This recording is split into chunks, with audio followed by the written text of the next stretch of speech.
Hello, everyone, and welcome to our performance tonight featuring Alvaro Azcarraga.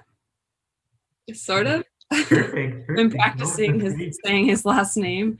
It's my pleasure to introduce Alvaro, who has become a really great friend and colleague. And Alvaro is going to be doing a sort of giving a talk. We're going to have a discussion, and he's going to lead us through a sort of modified workshop that he did this summer for SciArt Lab and Studio, which is called Making the Sidewalk Herbarium.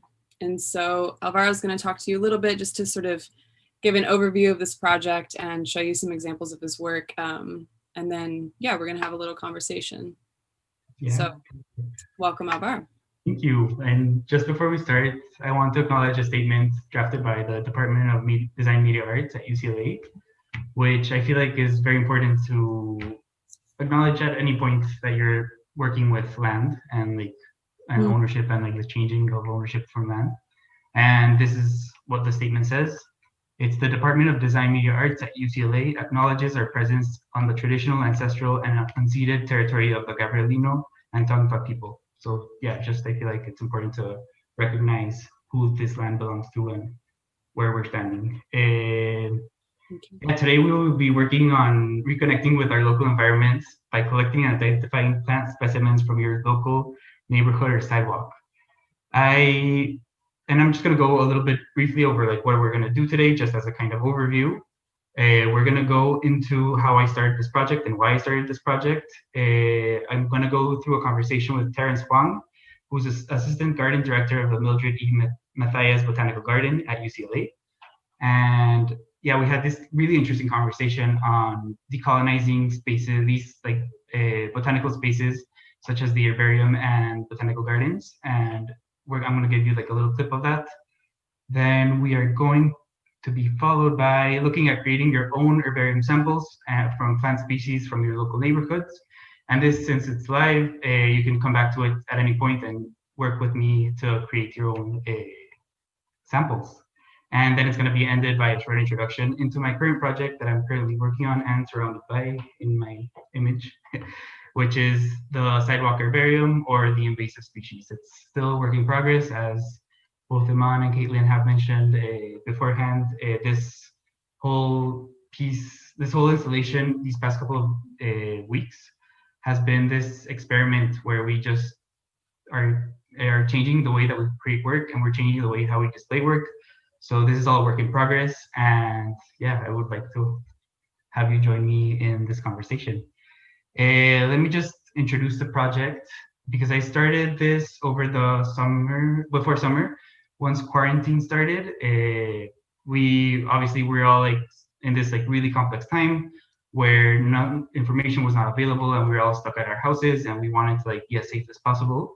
So our connect and disconnect from the land around us was very prevalent, at least for me.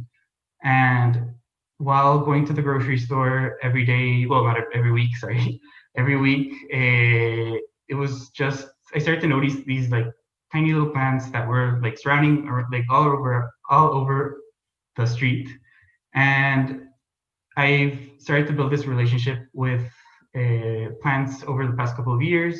I started out with corn, and corn was my introduction to the botanical world, where I'm from Mexico City, and growing up in Mexico City and moving into the US, that transition from this powerful symbol that is corn from Mexico and its variety and biodiversity, and how it's treated as an icon and symbol, how it got translated when it was in the US with this monoculturally grown crop, which is the cause of a lot of environmental issues. So yeah, that was my introduction to the botanical world, and it kind of led me to notice these plants that were kind of invisible to us, and kind of what we saw as problems.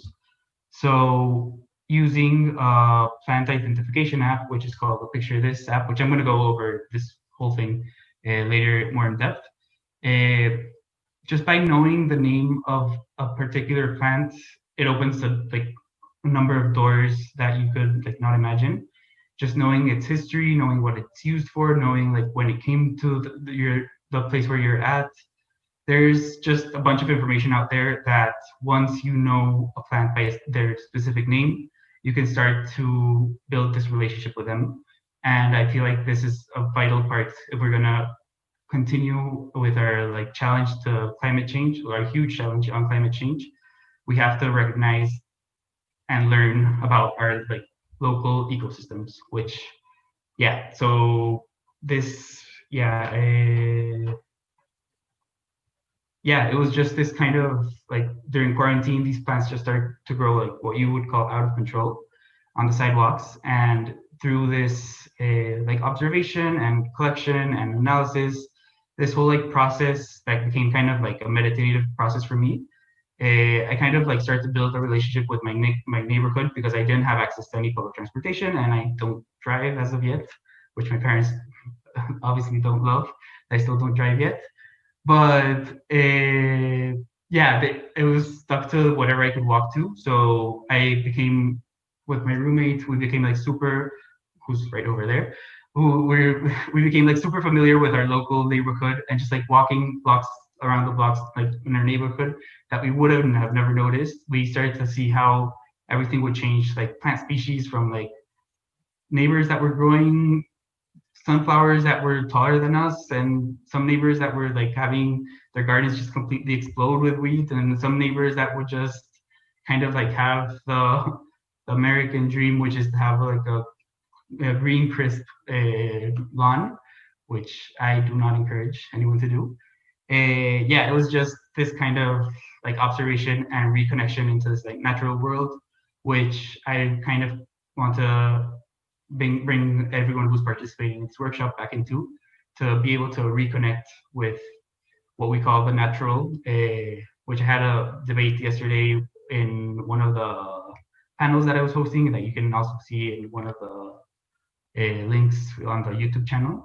But yeah, so moving on from this, I would want to bring back Caitlin for just a short conversation.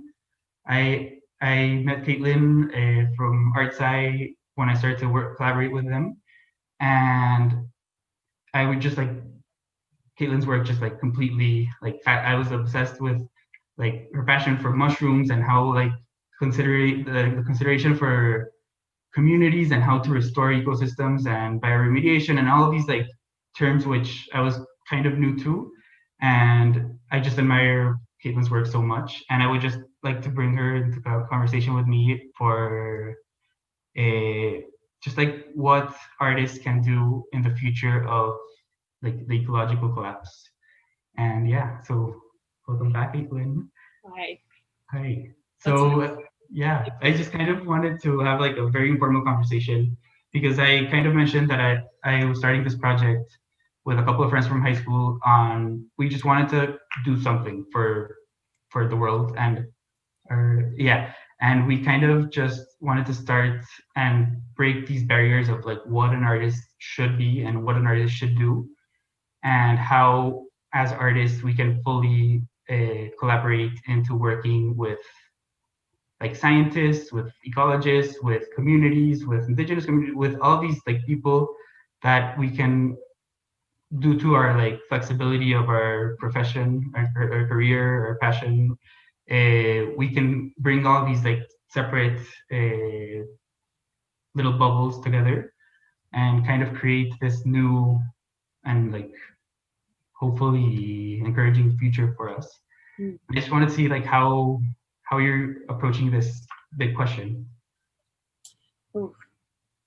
How am I approaching the big question? I mean, I think, well, I agree with you so much about this need for sort of a radical shift. I don't know, I don't necessarily think it falls on the shoulders of artists or scientists, you know, more than anyone in society. I do think that it really falls on the shoulders of everyone, but that what art can do, and especially art and science collaborations can do, is they can sort of start to inscribe these new ways of thinking into the fabric of society, and like through creating culture, and through creating community.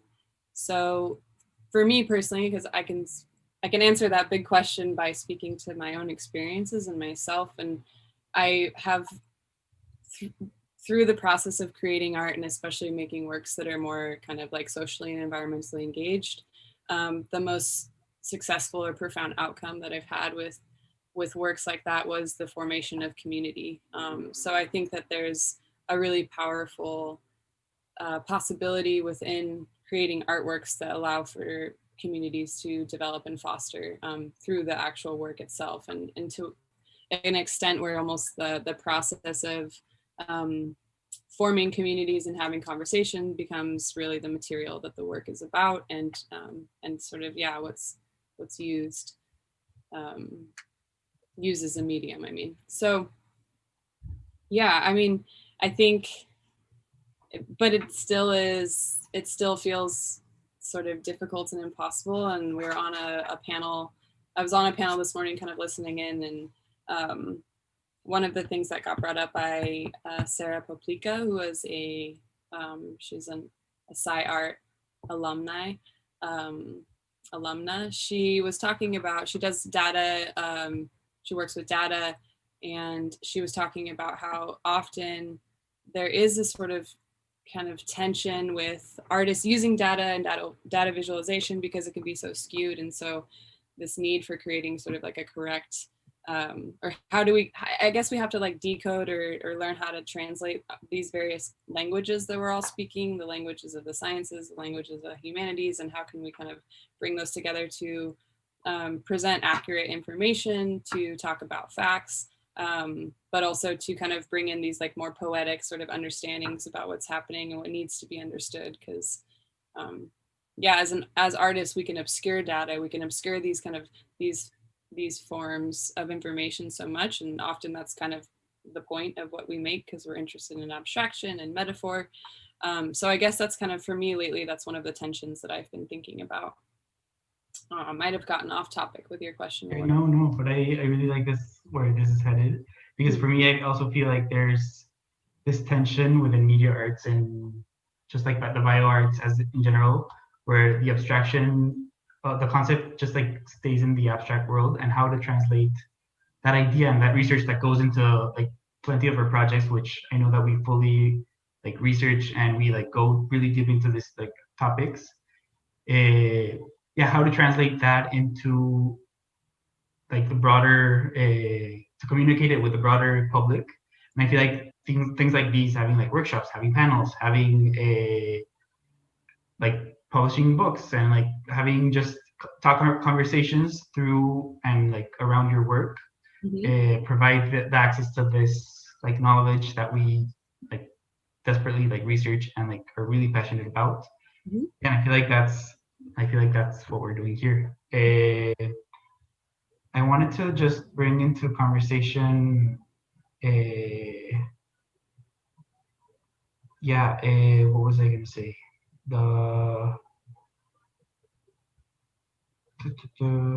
Let me think.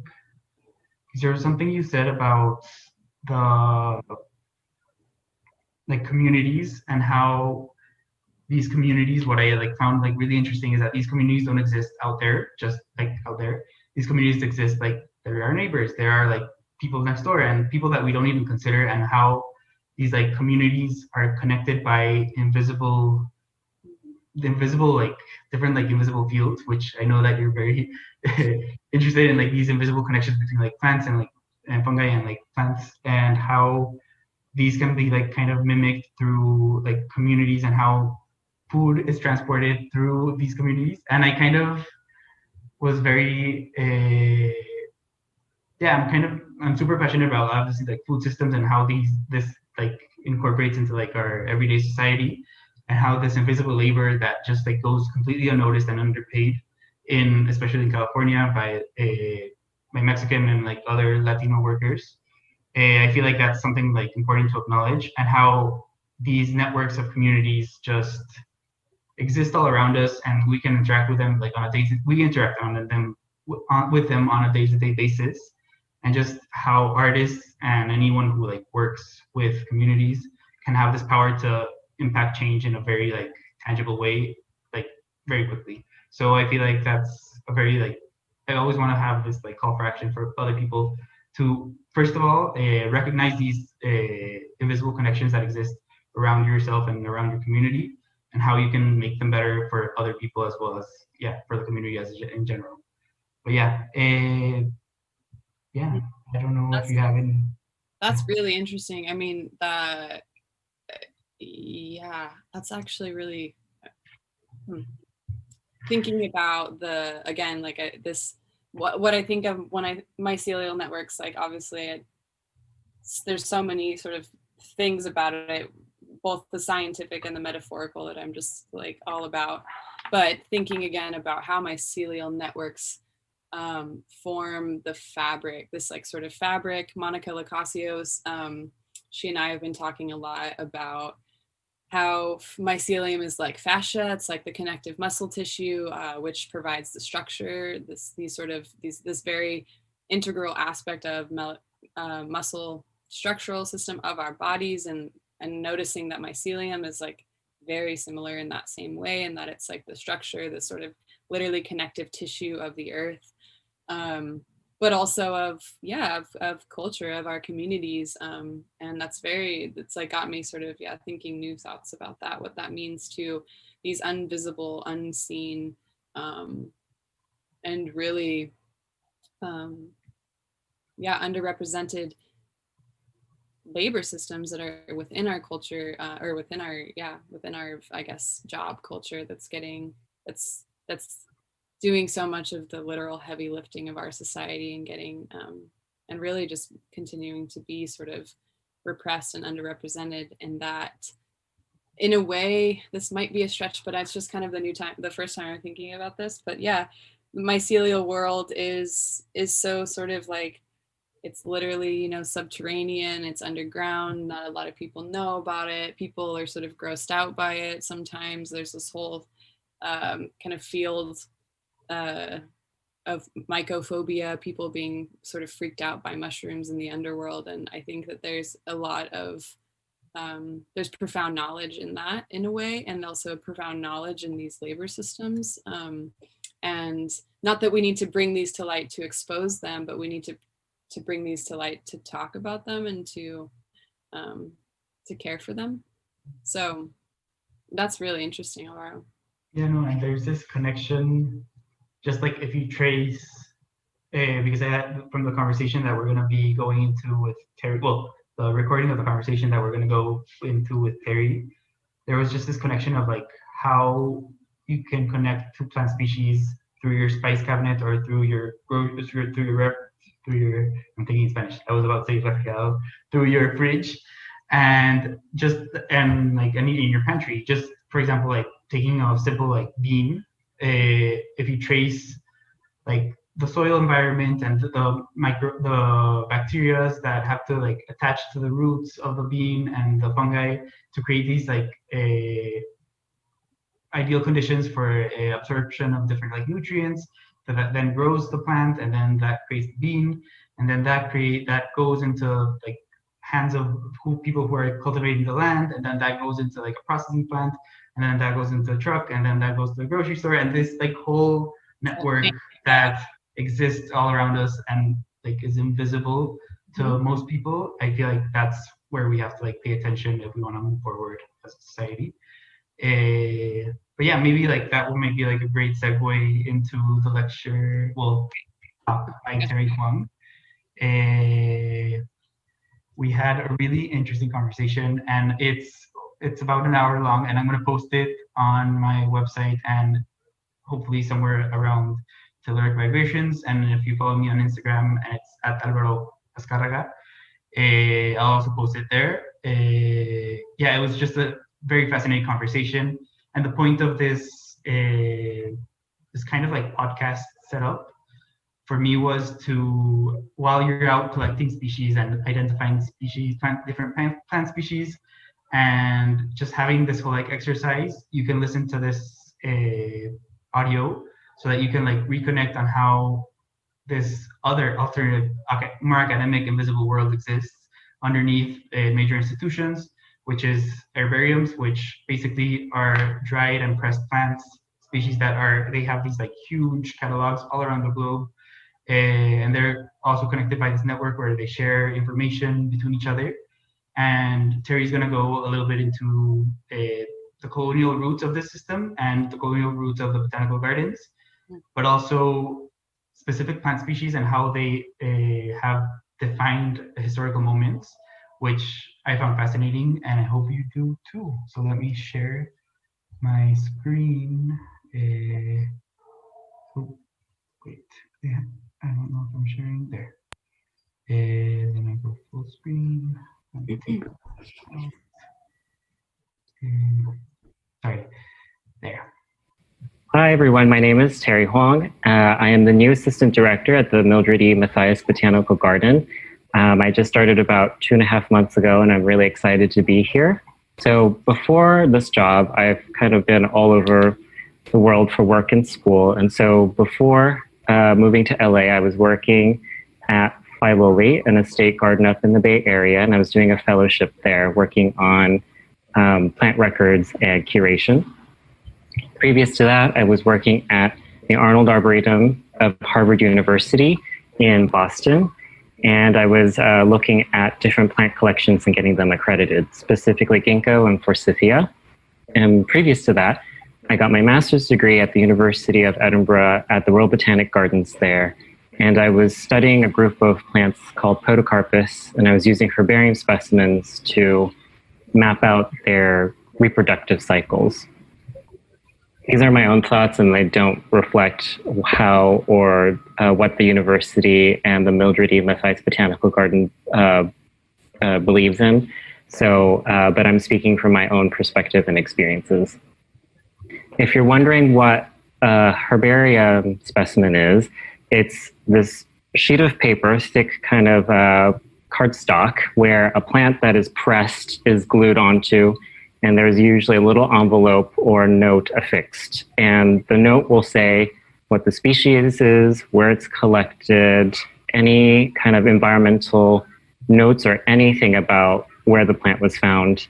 And then that is sent off back to the herbarium, which is this giant kind of room or warehouse or library where all of these dried plant specimens are stored. And I like to equate it to like a mausoleum, because all the plants are laid to rest for eternity, but with their families. So often botanists who work in herbaria will rearrange the plants in a way that makes sense taxonomically, geographically, or however they find fit for their herbarium. And so these specimens are really important for botanical science because they essentially are physical proof of a species that was found on Earth, and scientists will use those specimens to describe the species and make it official and give it a name. And the way that the specimen's preserved on the sheet really helps those scientists, because when you think of a plant, it's three-dimensional, but a herbarium specimen is only two. So in order for the scientists and researchers to be able to use the plant to the fullest, they have to be able to press the plant in a way that shows every single surface on the plant without having to pick the plant off the sheet and turn it around, because they're very fragile once they dry. And any fragments or any seeds or anything that may be loose is stored in that little envelope on the seeds. So essentially you try to put as much information as you can on those sheets, and they live on there for eternity. You know, that's the best case scenario. Traditionally, herbaria were really important to specifically European countries that were moving around the world and colonizing different lands. And so by having a herbarium, botanists at the time could determine what plants grew where and what plants that were valuable, let's say economically, or to help further colonialism, could be identified, and then people will be sent out to look for these plants. So one particular example that comes to mind is cinchona, which is the plant that you can derive quinine from. And quinine treats malaria. So before European contact in South America, that was like in the early 1400s, malaria didn't exist in South America. It only naturally existed in the tropics of Africa and Asia. And if it weren't for the European explorers, malaria never would have made it to South America, but then they brought it there. And around in the 1600s, early 1600s, there were European Jesuits who were in Peru, and they saw that the native indigenous people there in the Andean rainforests used a particular bark to treat fevers and chills, which really worked, against malaria. And so samples were sent back to Spain. And Europe went crazy for it because it cured so many people, specifically the rich, royal people, from this disease miraculously, and demand for it went up. And so they kept importing it from these areas in the Amazon, but then they realized, oh, we don't want to pay for these prices. Why don't we plant these ourselves to remove the middleman?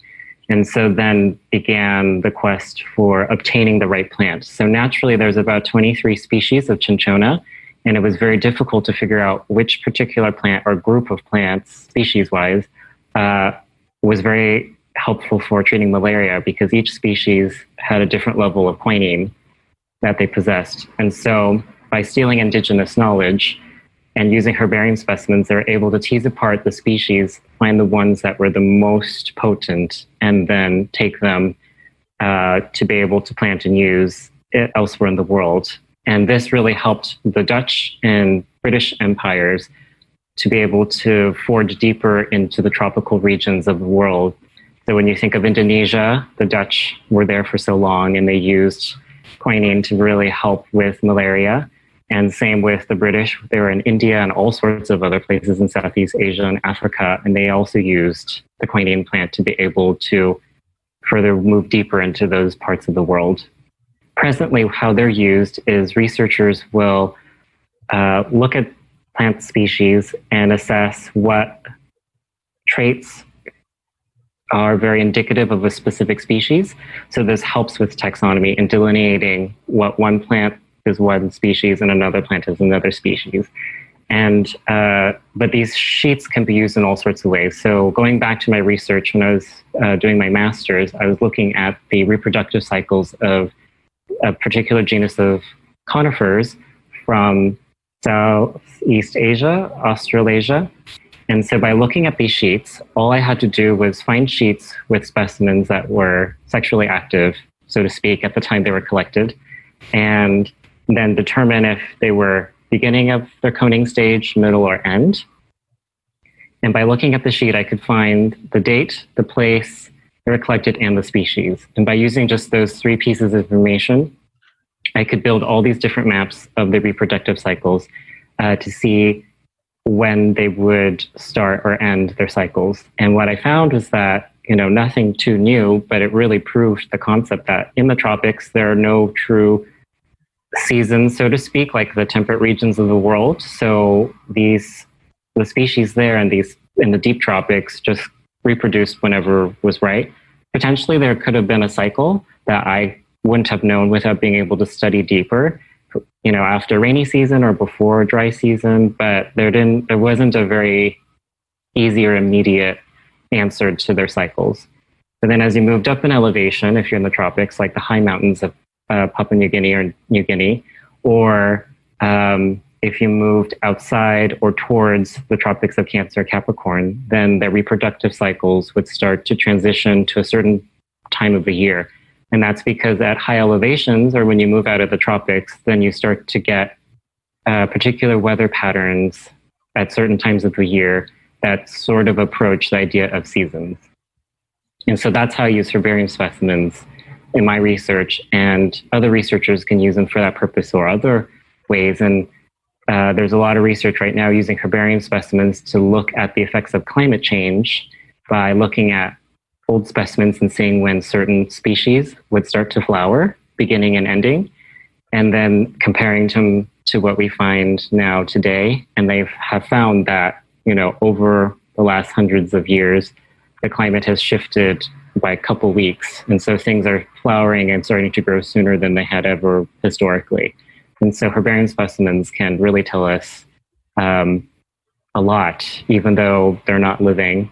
And in the future, hopefully, by being able to have all the specimens digitized and put together on a large network, which currently a lot of herbaria are working to do, scientists, researchers, even people, anybody who wants to access them, they can look at these sheets and do whatever research that they want, because all the information, hopefully, has been captured in that moment and is on that sheet. So whatever you have a question for, you could try to figure out by looking at these basically artifacts of time or fragments of time.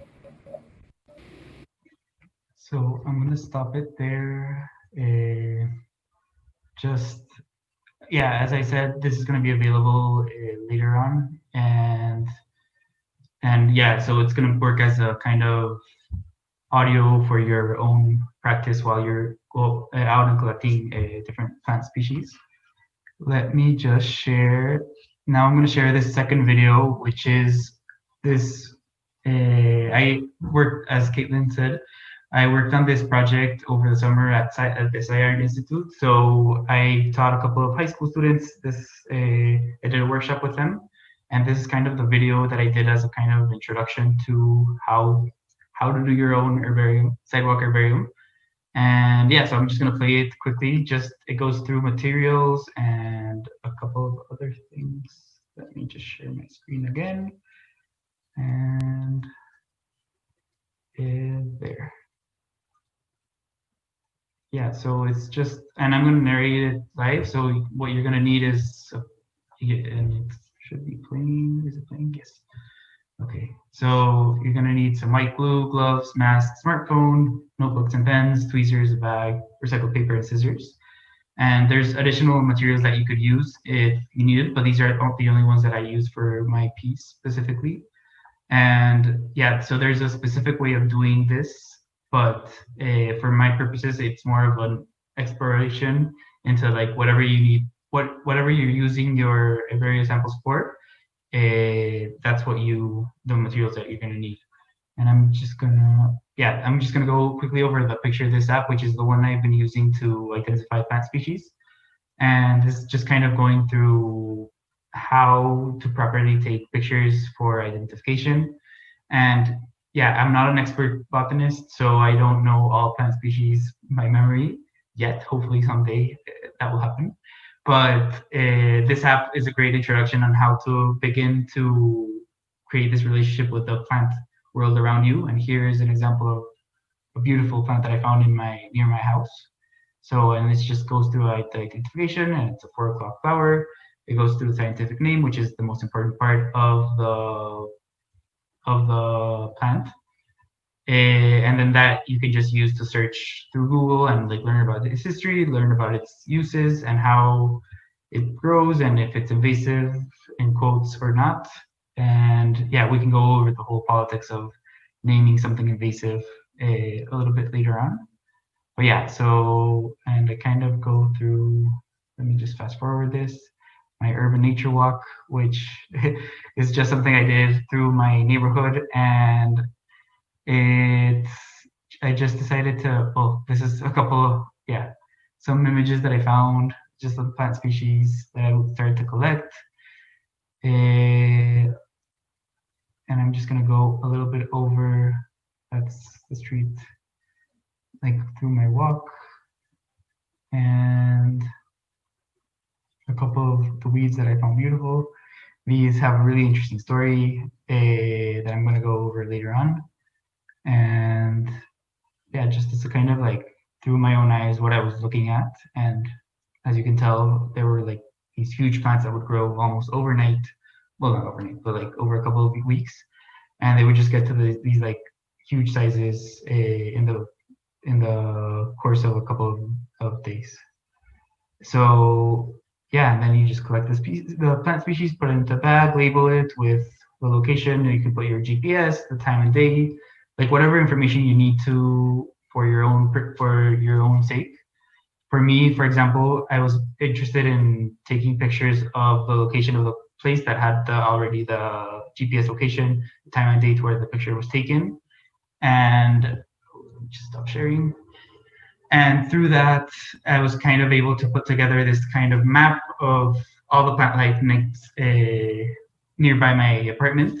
So yeah, that was kind of where I was going with that. And for me, what was very important is that I was doing this digitally, and herbarium samples are usually like done like in an analog way. So you like press and dry plants, and you like with your hand you write down all the information available in this like cardstock that Terry was talking about earlier before. And through this, you kind of create your own like physical database. But for me, what was very useful was using these clippings of different plant species to scan them using my printer scanner, and then digitizing that file format so that I can then use it to create a digital work, which I did through 3D renderings. And there's a ton of software out there for different 3D renderings. And I recommend using YouTube because it's a fantastic source, and that's how I learned basically all of my 3D rendering skills. Well, of course, and with another class, but that was like the main core of where I learned my skills from. And as you can tell, the picture with the introduction where Terry's name was on in the video, that was done by me. And those were a couple of the samples that I collected from nearby my neighborhood. And yeah, I'm kind of going to go over this physical process of pressing plants. And for me, it's useful to have like just recycled paper. For me, I have a couple of prints, and just recycled paper is best, just so that you're not wasting like clean paper. And I have a couple of samples here that I collected from the botanical gardens with the help of Terry Huang. Also, as a disclaimer, don't go out collecting plants from your local botanical gardens. That is not encouraged at all by Terrence or by any of the staff at the UCLA Botanical Gardens, just as a disclaimer. And also be aware of people's property when collecting samples. Usually, if it's growing on the sidewalk in a crack in the concrete, that's okay to collect. I would just be careful because these might have remnants of things that you don't want on your hands, whether it's pesticides, whether it's like some sort of waste that you don't want touching. So I would use gloves primarily. And just this notion of like why we have to do this, like wearing gloves because there might be like toxic elements on these plant species, is something that you want to bring into question in your day-to-day life, because how are we treating our local environment talks a lot about how we treat our world as in the larger sense. And having to use these pesticides and like toxic elements and having all these chemicals around us, obviously like not all chemicals are toxic, but like the specific pesticides that are used to control plant species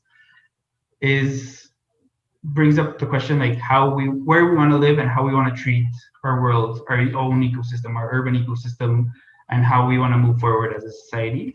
So side tangent, but I feel like it's very important to have. So I have my little plant species. This is horseweed.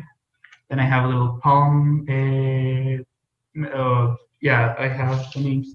It's a Mexican fan palm, and it's Washingtonia robusta, which has a very interesting story, which I'm going to go through while I'm pressing the plants. So just as a short introduction, you take 2 pieces of paper and you put the plant species in between the 2 pieces of paper, and you want to, with tweezers or scissors or your fingers, depending on like where you collected your samples from, you want to kind of arrange the leaves in a way that you would want to, if it's like for aesthetics, if it's for information, depending on what you're using the plant species for, that's what you want to use it. Just as another side tangent, it's very good to have the roots in the plant specimen if possible. Sometimes you can't and they just like break off. So again, depending on what you're using it for. But there's some really interesting, you can find like very different interesting like elements in different like roots from different species. I don't know if you can see that from my computer, but yeah. So you can tell that they all have different root structures. So yeah, you put the plant in between a white piece of paper or any recycled piece of paper, and then you get some heavy books, or yeah, I have the Weeds of North America book, very handy and very appropriate for this thing. Beyond the War on Invasive Species, also a very good read if you're interested in different how to approach different ecological restoration. Then I'm gonna do another one. If they're small enough, you can put more than one in a page. Sometimes it's better to just leave one per page. Now I'm putting marsh parsley, which is also back here. I'm growing it back here, and horseweed in the same piece of paper. And then we're gonna press it with, this is a really good book, The Rambunctious Garden. I recommend it, highly recommend it. Now I'm sounding like a YouTuber, but that's fine. Also, The Mushroom at the End of the World. I just brought these obviously because of like weigh them down, but also just to have as conversation, topical conversation. Also, this book, Why Look at Plants, which is by Giovanni Aloy. It's looking at contemporary artists using botanical elements and how they approach them in different ways. Very interesting read. But this one's one I'm starting right now, and it's really, really good. So yeah, so now we have our pressed plants, and maybe I can go into the history. Well, just there's if you go into the history of this different plants, you start to unlock. What I found was the history of like human migration and how people are controlling that in different ways and through different time periods. And for example, how different plants can become different symbols of either power or several different things. For example, the Mexican fan palm, which is Washingtonia robusta, was brought over by, well, it's all these stories are told anecdotally and they're not entirely verified academically. And I've been working with a lot with Evan Meyer. He worked at the UCLA Botanical Gardens before, and now he moved on to a different job. And he's a great resource that I've like really appreciated over the past couple of months. And he writes these amazing different articles at the Ethnobotanical Assembly, which is TEA or T. And he just goes into depth about like the history, the ethnobotanical history of each particular urban plant, which is what we call weeds. And basically, the Mexican fan palm just became this symbol in Los Angeles, and you can see them all over Los Angeles. And it's just this fascinating history on how these like Spanish missionaries brought these plants over for religious purposes, and they kind of use them and they just spread out all over Los Angeles, and they kind of became embedded into the image and history of Los Angeles. And yeah, there's this like huge fascinating history, which I'm not going to go into all of it because we don't have a ton of time. But yeah, and so the more you go into the history of a plant and the more you build a relationship with a specific plant, just maybe it can be like the one you find more appealing, the one you're like eating on a day-to-day purpose, or the one that you just like see and take a picture of, and then you just start to research about it. That kind of relationship that you can build over the years, over a couple of like, it can be like minutes, hours, months, years. You just start to open up this world that exists like right at our feet and we don't even notice. So that's kind of like what I'm trying to push with this workshop. And yeah, for me, going back into the workshop mode, I press these plants if I'm doing it digitally, I just press these plants for overnight. Usually they start to lose their color if they're pushed even further from that. And then I scan them just to make sure that they're super flat. And then I use them digitally to, as I talked about, like 3D modeling and how everything that I did. So maybe. Oh, and after you're done with pressing your plants and you have a perfectly flat image, you take a piece of cardstock. I have this, you can't see it, but I have this big piece of cardstock where I'm gonna like lay them all and kind of add information all over. in a very non-academic way, but in a very like what I'm using it for. And the method that is used actually in different herbarium and different botanical gardens is using like white glue, and basically you, with a brush, or you just drizzle a little bit on the back, you press it into the cardstock and then weigh it down for a bit, and then that should leave it completely flat. And if there's a bunch of YouTube videos if you want to learn more about it, which I've used several times. And yeah, so I really enjoyed doing this process, and I've done it with a couple of different plant species. Obviously, the bigger the plant becomes, the more complications you have. So for example, if you have like a really big taproot, you can split it in half and then press each half on the side. If you have fruit, you can like dry it out or carve it out and then like press it against the piece of paper. If you have flowers, for example, you can cut the flower in half and then press side by side. There's even some like little envelopes that people make, and they insert like little pieces of debris or seeds into that specific envelope, writing down every piece of information that you can find, which I find, yeah, as Terrence goes into in the conversation that we had, you never know what you're gonna need as in terms of information later on. So I encourage everyone to just like really go for it and like take in the entire environment of the plant species that you collected and see how it interacts with other plant species and like the larger network, which is what we're interested in. So I kind of just quickly want to go over a couple of, we went over the books. Yeah, this kind of a fascination with weed started from this one postcard I had from Albert Durer, which is it's called Piece of Turf, and it's a watercolor painting.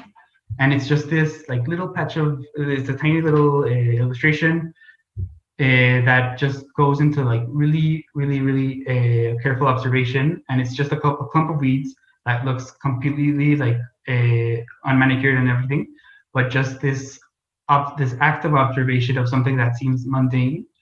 For me, it's a very interesting and like powerful task.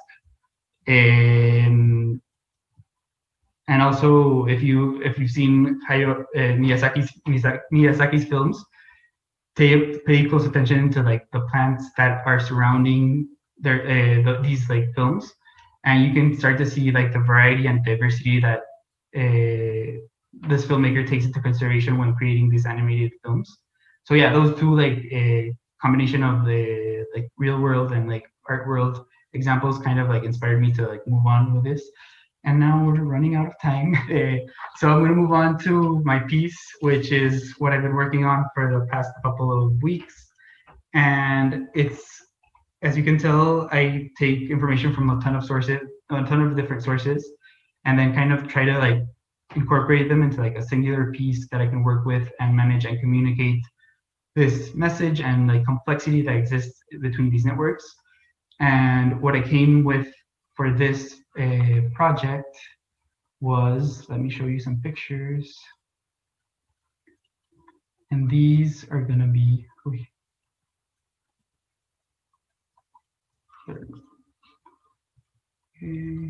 it's opening very slowly. So hanging.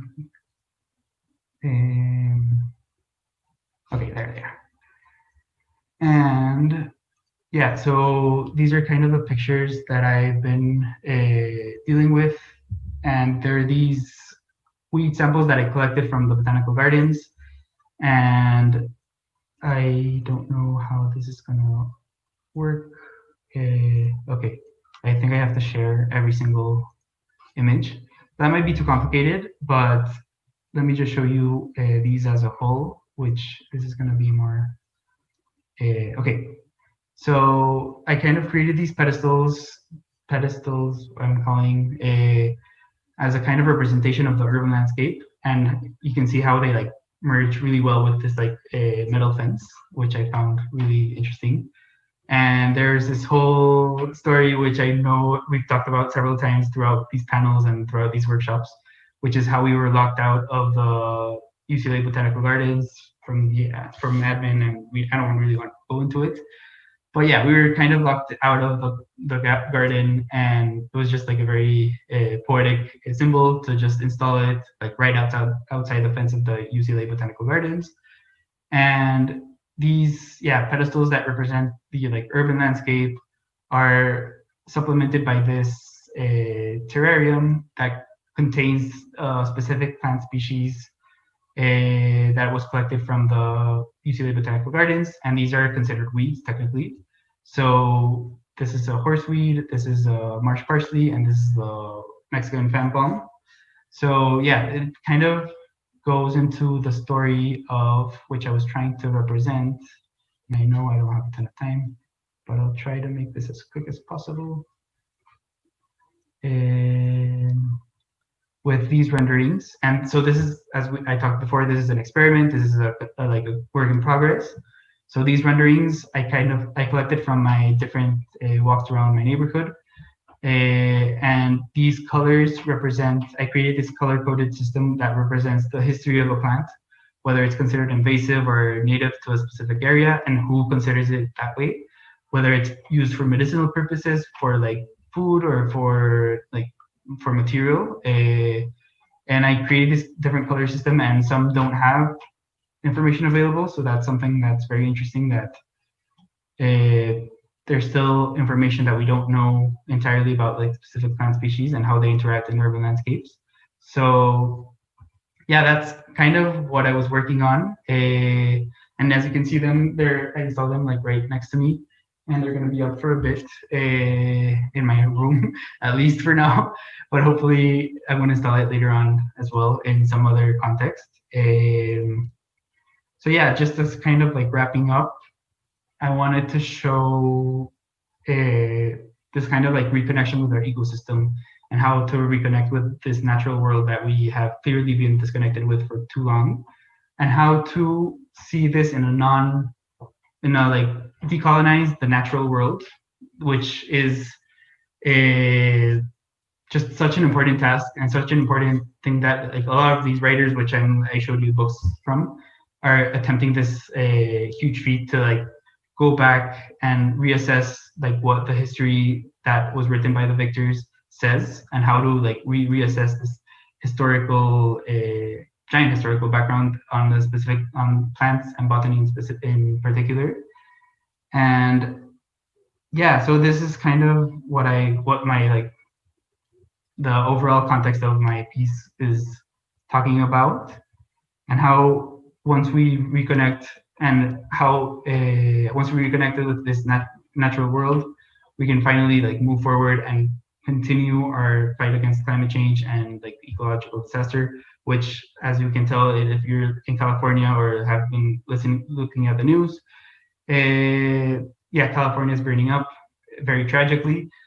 And there are different, and if you want to listen more about this, I talked about it briefly in the panel that I moderated yesterday. So there's a little bit more about that in that other panel. But yeah,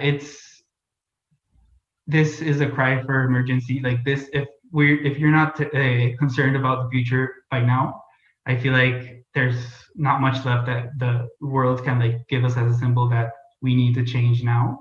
So I hope this workshop kind of brought to your attention like a couple of these concepts, and how we can move forward by doing small tasks, medium tasks, or like even larger tasks. So yeah, go out, explore your natural environment, and if you have anything you want to share, please share it to me with my Instagram. It's probably on the website on telluricvibrations.com. So yeah, for sure, let me know. Oh, there's some questions from YouTube, apparently. Okay. Yeah, I was just gonna say that. I was gonna try to interrupt you. Okay, sorry. I just went on a spiel, so. So one question from Yvonne was, can you remind us the name of the app, the plant app? Oh yeah, the plant app is, let me just put it, oh no, it might be too confusing. It's Picture This. So it's Picture This, and it's available on the Android and iOS store, Apple store. And there's an equivalent in China if you're in, I don't know where people are listening from, but yeah, there's any like AI version of like plant identification would work. So as long as you have a, yeah, that's going to keep it short. All right. And the last question is, where can I find more information about your work? So maybe work. Okay. Yeah, my website is alvaroazcarraga.com. So like as my name is spelled out, probably somewhere around here, and just .com at the end. So that's where all my information is placed. And you can also access my Instagram, and it's also linked through my website. So yeah. Great. Thank you so much, Alvaro. That interview with Terry was so interesting, and those questions that you posed at the start of your panel or your presentation really interesting, and definitely have my mind kind of spinning about lots of things. And also just the idea of decolonizing the taxonomic system, and still finding ways to relate to plants or relate to other species, because like that's kind of how we tend to relate to them, right? We know them, we sort of can call them by name, we can identify them, but what other ways are there for us to relate to these species without having to inscribe names on them? These are really interesting questions that you're posing. There's just this one little thing that I wanted to add from that as a response. There's this like notion that the scientific language is like one thing. And if we kind of expand our thought of like what science and what art and what these like different fields can be, and how these names can not just be like the scientific name, but also like the cultural name, but also the common name. There's like several different languages that we use in our day-to-day life that it like expands and adds to the diversity of like where we get our information from, and like what the information tells us about like the history of different plant species, colonialism, and different things like this. But yeah. I think we're out of time. Great. Well, it was wonderful to hear you talk. Thank you so much again for being here. And thanks to everyone who's watching out there. And thank you to the UCLA Art Sci Center and to Ars Electronica for hosting these events, this huge, gigantic festival. And thank you, Caitlin, for doing the most work in everything. So, and for this, like, joining me. Thank you. Thank you. Bye-bye.